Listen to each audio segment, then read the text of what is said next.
زي ما اتفقنا، خليك مع عبد الحميد هيرجع لك القديم جديد. ومع عبد الحميد مفيش مستحيل واي حاجة ليها تعديل. طول ما الدماغ شغالة مفيش حاجة استحالة. دي طارة شيفروليه سنة 50. طارة شيفروليه سنة 50. العربيات الكلاسيك بقت من العربيات الكلاسيك، واي حاجة ملهاش معالم احنا بأمر الله نفتكر معالمها ونرجعها. دي تقريبا قبل ما اتولد وقبل ناس اكبر مني ما تتولد عمر الطارة دي. فالراجل احد الناس المحترمين قال لي انا عايز ارجعها جديدة كما كانت. مش انت بتقول بترجع القديم جديد؟ قلت له اه. رحت CNC في حتة كده مش موجودة، بس جت في دماغي افتكرت الطراز بتاعها زمان كنت بشوفها في الافلام وحاجات زي كده. فايضا رحت CNC اعمل الدوران النيكل، ودي كانت اول مرة الحاجة دي تجيلي. بس طبعا بأمر من الله اي حاجة نشغل فيها دماغنا. هنا ممكن تروح تعمل حاجة وتطلع مش عاجباك، تغير الفكرة. احنا قطعنا بCNC اهو، تمام. وبعد كده خلصنا، ما عجبنيش النيكل اللي انا قطعته، بس حبيت اوريكم الواحد بيعمل جهد قد ايه عشان يطلع الحاجة، وبعد كده ممكن ما تنفعش. وده الشكل المبدئي بعد التست. بس طبعا الستانلس دي رقيقة شوية وطلعت مبططة، فمش جايبة معايا الدوران والطراز زي ما انا عايز. فشغلت دماغي شوية وقلت هنعمل الاحلى ان شاء الله. خليك معايا لاخر الفيديو وشوف احنا هنعمل ايه. يا ترى الطارة دي هتتعمل ولا مش هتتعمل؟ خليك معايا للاخر وشوف احنا هنوصل لايه. اول حاجة احنا قطعنا الجناب اللي كان ماشي فيها نيكل قبل كده زمان، اللي هي الحتة الصغيرة دي هنوصفها وهنشرحها مع بعض دلوقتي. وهنا هنقطع الجنب التاني ونشيل الاكسسوار بقى، عشان الاكسسوار ما يجرلوش اي حاجة، لان الاكسسوار ده هو النيكل حلاوة الطارة يعني. فده هنشوفه في الاخر. النواكل دي اللي بتخلي الطارة تنطق، لان الطارة هيكون شكلها ولا نخليها مفاجأة. خليك معايا لاخر الفيديو وشوف الشكل هيطلع زي ما احنا عايزينه. لا هنا الحاجات دي طبعا مكان الرباط زمان اللي قرد بقى واللي عمل مش عارف ايه، بقى لها سنين طبعا. اللي مكانه اتنى واتقطم وحاجات كده، فانا عدلت بقى وعملت تقوية جديدة والحمات جديدة وبشكل اخر. وخليك معايا للاخر هتشوف احنا هنعمل ايه. طبعا سامحوني قبل اي حاجة، الكلام ده انا بعرضه عشان كل حبايبي وكل اخواتي في كل مكان وفي كل دول العالم يعرفوا ان هما هيعملوا اي حاجة تتعمل. طبعا بيقولوا فيد واستفيد. احنا نفيد الناس ونستفيد الحسنات والدعوات، الكلام الكويس وحاجاتكم الحلوة الجميلة وكومنتاتكم الكويسة هي اللي بتخلينا ناخد خطوة للأمام. طبعا الفيديو ده عجبني جدا جدا جدا، عجبني انا شخصيا. يعجبكم انتوا ده رأيكم بقى، ولسه احنا هنسمع منكم ده. هنا احنا بنعمل دوران لان هي ملهاش دوران اصلا، وده متعب جدا جدا وتعبت فيه كتير جدا.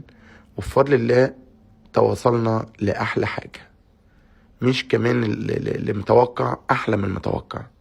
لأن بفضل الله أهم حاجة في الشغلانة زي ما قلنا 4 أشياء: الصبر، الإتقان في العمل، الفن، إنك تكون عامل الحاجة بسيفتي وفينش عالي.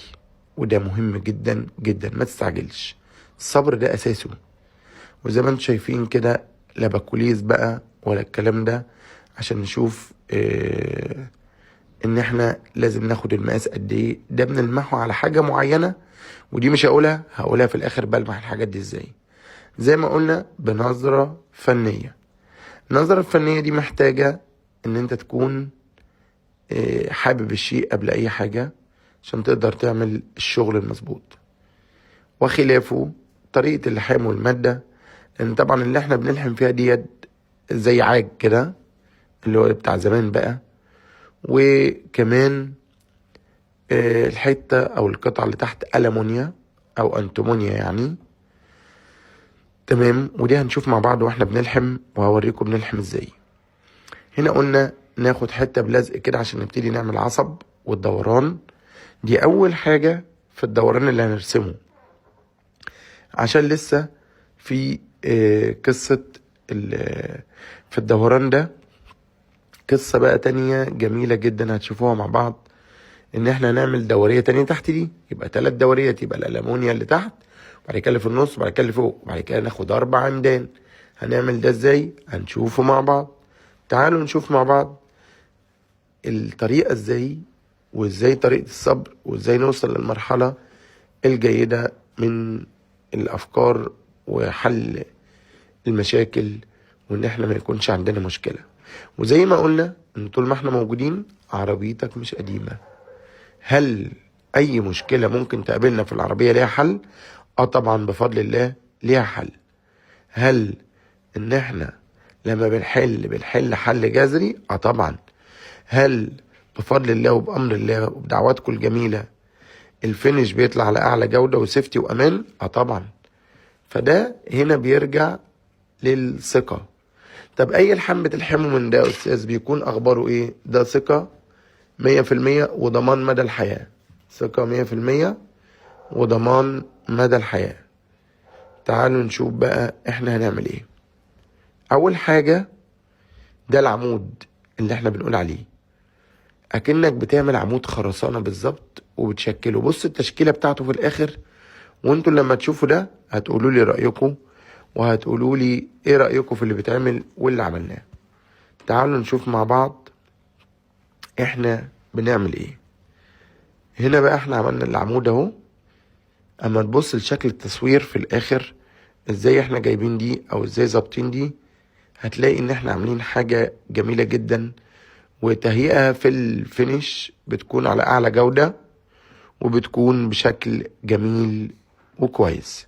خلينا نشوف مع بعض هنوصل للحل ازاي. تمام، تعالوا نشوف القصة هتبقى ماشية على ايه. اول حاجة احنا هنا عملنا العمود التاني اهو. بصوا بقى ما شاء الله. ده يا جماعة الاتقان في العمل. على فكرة اول دورية هي تحدد معايا الموقف ونعمل بقية الصبة اللي انا عاملها على الهوا، بس انا ما بحبش ده، بحب السيفتي. بعمل حساب اللي بعد كده. زي ما قلت لك خد الموضوع من كذا زاوية. يعني ايه من كذا زاوية؟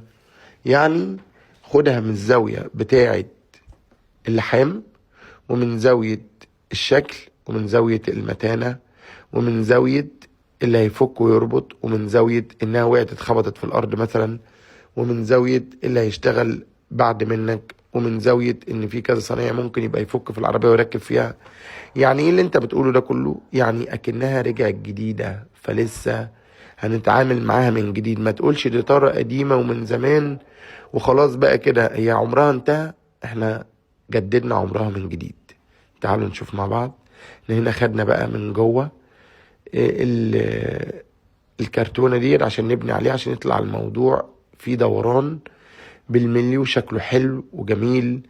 تعالوا نشوف مع بعض. نحط تحت بقى ايه حبة مناديل صغننة كده بحيث ان احنا نظبط اللحام بعد كده او الطريقة. تعالوا نشوف مع بعض.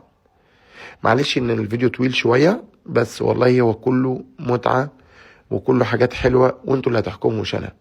هنا احنا بنحاول نقفل، قلنا لا نحط قطن احسن، مناديل احسن، سنة سنة كده عشان نقفل الفراغ اللي تحت ده، عشان ده مش هنخش له الكرتونة بقى. وبعد كده نبني عليه وهيطلع الشكل زي ما احنا عايزين واحسن شوية. تعالوا نشوف مع بعض، وان شاء الله اتمنى ان تكون الناس تستمتع معانا بالفيديوهات ويستفيدوا منها. هنا دي حتة ناقصة تماما برضه هناخدها معانا عشان يبقى كله حتة واحدة مبني في بعضه، مع العلم ان الحتة دي شكلها هيكون مقلوظ وجميل جدا عسل خالص. طبعا ده انا عشان شفت بقول لكم كده، لكن احنا خلينا نشوف مع بعض الكلام ده يطلع حلو زي ما انتوا عايزين ولا لا، وهل عندكم شك فينا. تعالوا نشوف مع بعض هنطلع الشغل ازاي. الشغل هنا هيطلع بالشكل اللي احنا عايزينه بفضل الله. هنا بقى احنا خدنا الدوران اهو بنبني عليه. ما تستعجلش، مرة واتنين وعشرة ومليون لحد ما نوصل لأعلى حاجة وأعلى جودة. تعالوا نشوف مع بعض احنا وصلنا لإيه. تمام. الناس اللي كانت كلمتني عن المادة، قلنا ان المادة خلاص هتنزل عبوات.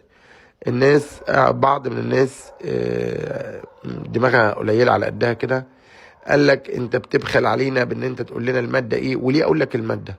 انت بتقول لي اقول لك المادة ليه؟ خلاص بلاش من موضوع قولت المادة ده. انا عايز اقول يا جماعة الشغل الهاند ميد ده شاقة جدا جدا جدا، والشغل ده بالنسبة لي مش مكسب ولا اي حاجة خالص. المكسب الوحيد بتاعه ان انا حابب الشغل، والمكسب التاني رضا ربنا.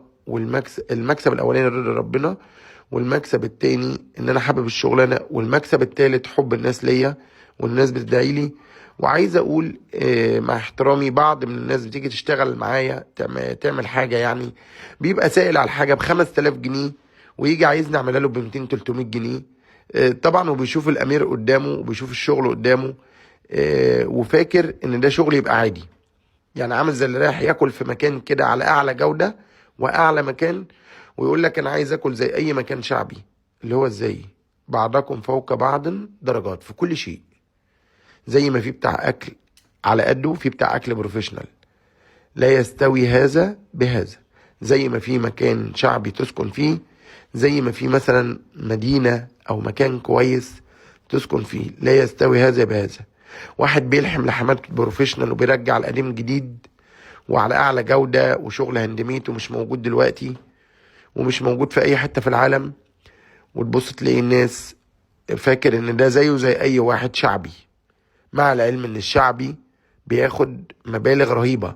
لان انا عرفت ده لما كان عملت عملية في عملية، فكان بعض من الناس لها شغل عندي ووديته الناس، مش عايز اذكر اسمائهم، عملوه زي الزفت.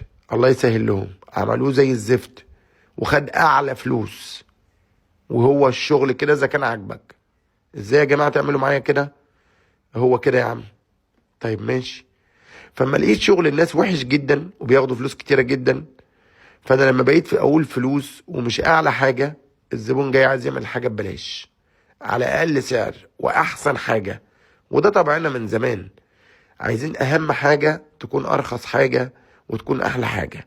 واحد عايز يقعد في المكان الفلاني ويجيب مثلا كذا من المكان الفلاني باقل سعر واحسن حاجة. ازاي يعني؟ ازاي يا جماعة الكلام ده؟ على فكرة الكلام ده ضايقني جدا، لان اتعمل معايا شخصيا وناس كتير قوي بسامح في حقي معاها. والموضوع يعني انا شايف واحد بيشقى، وناس شايفة ان انت قطعة زي دي كده انت حاطط فيها مثلا 1000 انبوبة امير. مش فاهمك وانت مش شايفها. جاي تقول لي اصل هي اخرها مثلا 1000 جنيه 500 جنيه 700 جنيه 2000 جنيه. يا عم في شغل قدامك. خلاف الوقت بقى، خلاف التركيز، خلاف الهندسة، خلاف الفن، خلاف المادة، خلاف الطريقة، خلاف الفينش. ساب كل ده ويقول لك اصل هي كلها بكام. انا ما بتكلمش عن الطاره دي خالص، الكلام مش هنا، ده انا بذيع الكلام تاني. الطاره دي صاحبها راجل محترم، واللي قلت له عليه دفعه، بس قال لي انا عايز اعلى شغل وانا جاي علشان انت راجل محترم وبتطلع احلى حاجه. بصراحه اللي قلت له عليه دفعه، وده راجل محترم جدا جدا مؤدب يعني. وهو راجل بتاع عربيات كلاسيك، فده هاوي زي حالاتي كده، ما انا برضو هاوي. اللي بيعمل الشغل اللي انا بعمله ده هاوي، حابب الشغل. انما مش واحد بيشتغل عشان ياخد فلوس. لو عشان ياخد فلوس، مع احترامي للجميع، اللي انا بعمله ده ما يسواش مال الدنيا كله. لان انت النهاردة بتحيي شيء من لا شيء، وده بيرجع للاتقان والفن وطريقة الصبر القوية. فطبعا مع احترامي ليك، انا لا استوي بناس تانية اخرى. زي ما انا ما ينفعش اسويك اللي راكب BM باللي راكب فيات باللي راكب مرسيدس باللي راكب هامر. كل واحد درجات، وكل حاجة ليها سعرها، كل حاجة ليها وقتها. وتاني مرة بقول، انا مش بعمل الفيديوهات دي عشان انت تجيني. انا راجل بتاع قطع غيار، انا بعملها عشان تستفيد. اما لو عايز تجيني اساعدك، انا ما احطش من جيبي، انا اساعدك كويس ان انا بشتغلها، مش عايز مكسب. اقعد احسب الخامات واحنا واقفين مع بعض، وانا باخدش الحاجة خباها في مكتب. انا باخد الحاجة عرضها قدام الزبون، وبصلحها قدام الزبون، وبخلصها قدام الزبون. واغلب شغلي فيديوهات، يعني لو كنت هضحك عليه فهو هيشوف الشغل عدده قد ايه ووقته قد ايه. والفيديو ابو نص ساعة ده معناه اندايركت 5 ساعات. الفيديو ابو ساعة ده معناه ان اندايركت 10 ساعات. تمام؟ الموضوع مش سهل خالص، غير التعب، غير الدخان، غير الوقف على الرجل طول النهار، غير المجهود، غير الكهرباء، غير الصاروخ اللي في ايدك ده اللي على اعصابك، وعلى ان انت بتحسس هنا عشان ترسم الرسم اللي انت شايفه ده تحسيس بفضل الله يعني. مع احترامي، مفيش حد فاضي يعمل الكلام ده، ولا انت نفسك يا صاحب الشأن فاضي تعمل الكلام ده. فانا سامحوني لو منفعل شويه في الموضوع ده، لان كذا حد يضايقني وجاي فاكر الحاجه ببلاش. انا بعمل حاجتين اللي مفيش منه خالص وملوش حل. قلت لك عربيتك جديده طول ما انا موجود، والغالي جدا عشان محدش يستغلك، فانا بحللك مشكلتك. انما اكون انا بحللك مشكلتك وجاي تفاصلني انا وتكلمني انا وتعاتبني انا وتحاسبني انا وتعملني زي اي حد سوري تحت السلم، لا يستوي هذا بهذا. وانا مش راجل على قدي.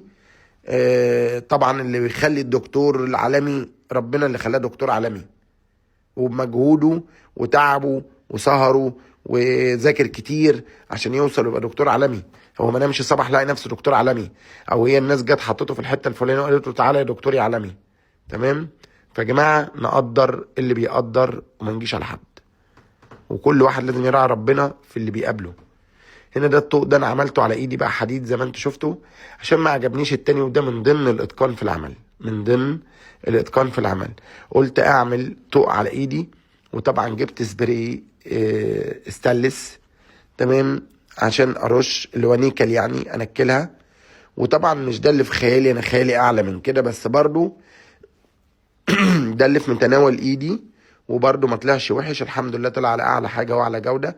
هنا انا بصنفر بعد ما لفتها، رحت واخدها بنطه لحام ولفتها على الطنبوره دي عشان تطلع معايا مظبوطه، كله بالمقاسات وكله بالمظبوط. وبفضل الله اتفرجوا عليا هتلاقوني قد المسؤوليه، هنفعكم في الايام ديت وفي الايام اللي جايه، وننفع ربنا وكلنا بننفع بعض. يعني ضروري يا جماعه نقدر بعض، ده مهم جدا.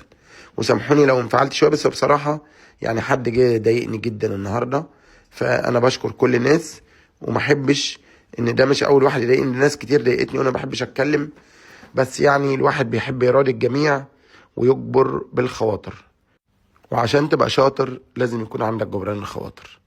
هنا ده النيكل دعكناه بالسلك المواعين، لان الاستانلس ينفعش تعمله بصنفره، كان مصدي طبعا، والكلام ده يتعمل بسلك المواعين يرجع جديد لنج بدون خربشه. سلك المواعين الناعم يا جماعه، دي معلومه برضه عشان الناس تفهم. هنا احنا بنقلوظ داخلي عشان لسه هنعمل جوان فوق اللي هيقعد عليه القعده اللي هي بتاعه العلامه بتاعه شيفروليه. تمام. تعالوا شوفوا معايا بقى ان الموضوع فيه جهد قد ايه. علامه الشيفروليه دي انا تعبت جدا عشان اجيبها نيكل، مش ستانلس سوري، اللي هي النيكل يعني، مش ذهبي. هي موجوده في كل حته ذهبي، وبرضو جبتها اسود ومطعمه بقى من جوه العلامه نيكل، ومن الداير من دور الاطار نيكل، وده هنشوفه في الاخر. وطبعا الاكسسوار بتاع الطاره نيكل، والدوران اللي انا عملته نيكل، مع الفينش والجمال اللي انتوا شفتوه في الداخل ده في النص، وده هيبان في الاخر.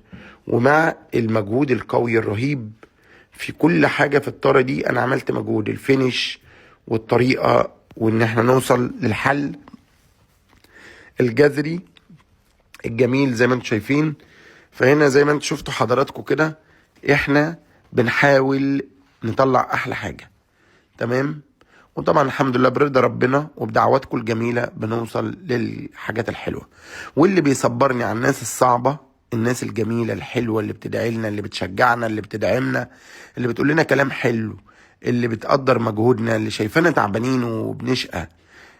اوعى تفتكروا ان شغلانتي دي فيها خانة واحدة، او انت فنان بس. ده انت فنان وبتركز وبتعمل مجهود وبتتلسع وبتتبهدل وواقفة على رجليك، وتركيز عالي جدا غير طبيعي، وعينيك وعصبك، ان انت بتبقى ماسك على اعصابك كل حاجة. لان طبعا انا مش مكنة ليزر هقطع بالملي واعمل بالملي، الحمد لله كل حاجة بجيبها بالملي، بس ده دليل على ان انت مركز على اعصابك غير طبيعي. واكيد ده مش هتعيش بيه العمر كله بنفس الطريقة، اكيد هيجي لك وقت وتضعف، اكيد هيجي لك وقت وتبقى على قدك، اكيد هيجي لك وقت واعصابك مش هتبقى هي. عشان كده بعلم الناس، وربنا يعلمنا ويعلم بينا. انا مش زعلان ان حد يكون زيي، اللي انا عايز الناس احسن مني كمان. انا اتمنى الناس تكون في احسن واقوى، ويا رب يسعد الناس كلها. هنا احنا بنعمل مكان المنيم بتاع القعدة اللي هي العلامة يعني، فده مش سهل، ده موضوع صعب جدا. وبصوا التركيز، وبصوا دوران شويه وتجلخ شويه وتفتح شويه لحد ما الكليبس يعدي منك. وبعد ما الكليبس يعدي مش بس كده، ده الكليبس ده لازم يعمل لوك ويطلع وينزل، هنعمل له دوران تحت عشان اللوك يقفل على السنان دي اوريجينال. شغل يا جماعه، والله شغل. فسامحوني يعني اذا انا منفعل، بس والله انا شقيت جدا، والنهارده شقيت جدا في شغل غير الطاره ديت، والزبون ما قدرنيش تماما، مع العلم انه ما كانش لاقي القطعه، ولقاها غاليه جدا جدا جدا، ولازم القطعه مرتبطه بالقطع كلها اللي حواليها، وهو ما قدرش يجيبها. وبعد ما عملتها له قال لي لا لا، ده انا لقيتها ارخص من كده، دي مش بالثمن ده. دي يا فندم انت قدامك احنا حاطين كام انبوبه امير؟ قال لي ايه يعني 400 انبوبه امير او 600 800 انبوبه امير او 700 انبوبه امير عادي يعني؟ عادي ازاي يا فندم؟ قال لي افترضهم بكذا وبيحسب لي، مع العلم ان انا قلت له انا ما باخدش مصنعيه، احنا ادينا حق الخامات وشكرا. ما ادانيش حتى نص الخامات، وبعد كده شاف ان هو كده مبسوط يعني. فربنا يهدي الناس ويرزق الناس، وانا بسامح اي حد حتى لو واخد فلوسي انا شخصيا. كل الناس اخواتي وكل الناس على راسي، بس بحب اللي يقدرني على الاقل يبقى عارف انا عملت ايه. انا ما يبقاش واقف ويقيمني بالعشوائي او يقيمني بالشعبي، فده لا يجوز. النهارده هنا زي ما انتم شايفين احنا عملنا الاطار اللي فيه اللوك، اللي هي لما تنزل دي تبقى بكليبس، ما تبقاش محطوطه كده وخلاص. احنا عدينا الزور، والزور ده لازم يبقى فيه لوك، وهنرسمه اهو، وكل حاجه على يعني زي ما انتم شايفين حضراتكم بالملي، وكل حاجه فيها شغل، وكل حاجه فيها تجويف، كل حاجه فيها ظابطه. مفيش حاجه اسمها تتولد كده تطلع زي ما هي، لا انا كل حاجه باخد حاجه قبل حاجه وحاجه بعد حاجه. هنا بحاول اعمل اللوكه ولسه في صنفره، وفي صنفره داخليه، وده هعمله برضو، وهنوصل للحلول الجميله. هنا عملنا اللوكه وزي ما انتم شايفين ما شاء الله، بس عملنا شويه فينش اعلى، وزي ما انتم شايفين خدنا الفينش الداخلي تمام، علشان خلاص بقى نشيل اللزق اللي عملناه. احنا عملنا الزور وعملنا كله تمام، عملنا كل حاجه زي ما انتم شايفين تمام كده يا جماعه. هنا بقى بنفنش علشان يبقى كل حاجه في المظبوط. تعالوا نشوف مع بعض اخر الشغل هيبقى ايه.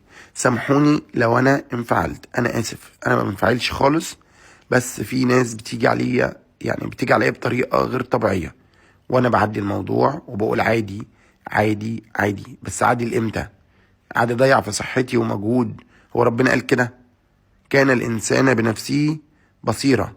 فان تيجي عن نفسك عشان غيرك يبقى لازم يقدر خيرك، انما تيجي على نفسك عشان غيرك ويشوفك عادي زيك زي غيرك، لا الله يبارك له ويخليه في حاله وما يجيليش يتفرج ويستفيد من الفيديوهات ويعملها هو. هنا احنا بنظبط اللاين علشان نجيب العلامة بالسنتر، وانا ما بقيسش بمقاس، لازم بسنتر حديد زي كده، لا متر ولا غيره. بسنتر الحديد كل حاجة هتبقى جميلة، وكل شيء هيرجع جديد. مع عبد الحميد كل شيء هيرجع جديد. اهم حاجة من كلامكم الحلو ودعواتكم بنستفيد، وانا النهاردة بديكم المفيد ان احنا عشان ما تبقاش الدنيا دوارة رجعنا تاني الطارة لأعلى شكل وأعلى جودة. تعالوا نشوف مع بعض. هنبني هنا بقى الإطار حواليه عشان نبتدي نثبت الزور ونبتدي نشتغل. قد يكون في لغة الصناعة الكلام ده بيتعمل كده عشان برضه تبقى عارفين، لأن أنا مخترع على التيك توك، المخترع المصري على الفيسبوك، بمرز عبد الزوير على اليوتيوب المخترع المصري، أيضا على كواي ولايكي المخترع المصري. فانا النهارده في لغه الصناعه خلي بالكم، هي بتبقى الحاجات كلها في الاول تركيبات كده، وبعد كده بتتبنط في بعضيها وتترسم وتتدخل على المخارط وعلى الاجهزه، تطلع بالشكل اللي انتوا بتشوفوه وانتوا بتفتكروها ان هي اتولدت كده او اسطمبه مطلعها كده. لا، دي كل حاجه بتبقى نصين، ودي معموله كذا، ودي مبنيه كذا، ودي جايه كذا، كل حاجه لها طريقه يعني. فالحمد لله الذي انعم علينا النعم الجميله، وربنا ينعم عليكم كلكم يا رب، وينعم على كل الناس. والصبر جميل، ومع الصبر الجميل مفيش مستحيل. تعالوا نشوف مع بعض. احنا هنا ركبنا الزور وهنبتدي نصنفر ونظبط الكلام، وبعد ما نظبط الكلام بقى ناخد الدوران نرسمه. رسمة الدوران اللي انتوا بتشوفوها بالصاروخ دي ده دليل على الفن. انت ظبطتها ازاي؟ وكله قدام عينيكوا. دورتها كده ازاي عشان تدورها وتطلع بالجمال ده؟ بالرضا ربنا الحمد لله قبل اي شيء. بس عشان تطلع بالجمال ده لازم على مخرطة، لازم على جهاز.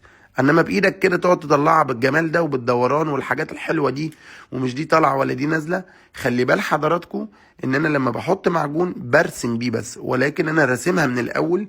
عشان كده بتاخدش مني معجون، وكل شغلي معجون فايبر مرن. فايبر مرن.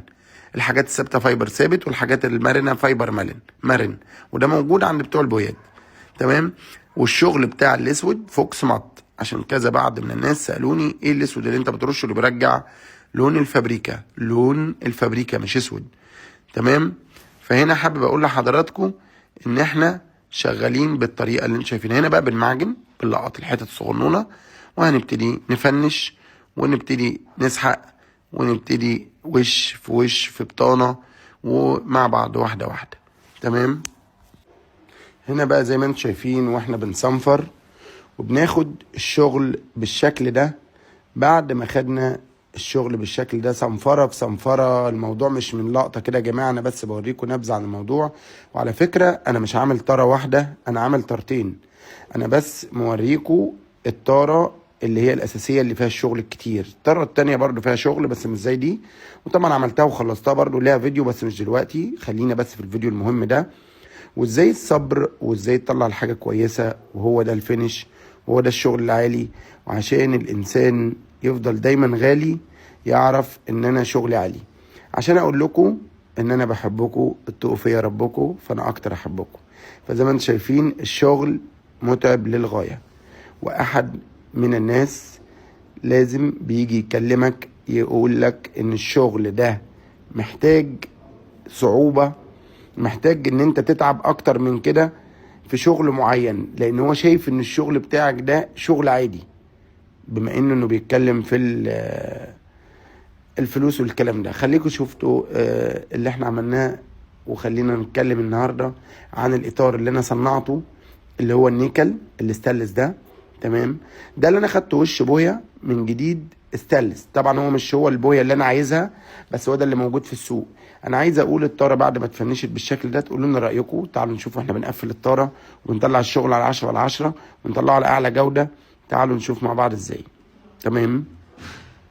هنا الطاره وهي بتركب الاطار النيكل ده في ليه مقاسات، وهنا ده الاكسسوار بتاعها ركبناه تاني في مكانه، وزي كليبسات وكل حاجه رجعت على وضعها. وبحب اقول لكم ان انا برجع كل شيء في مكانه. تمام يا جماعه.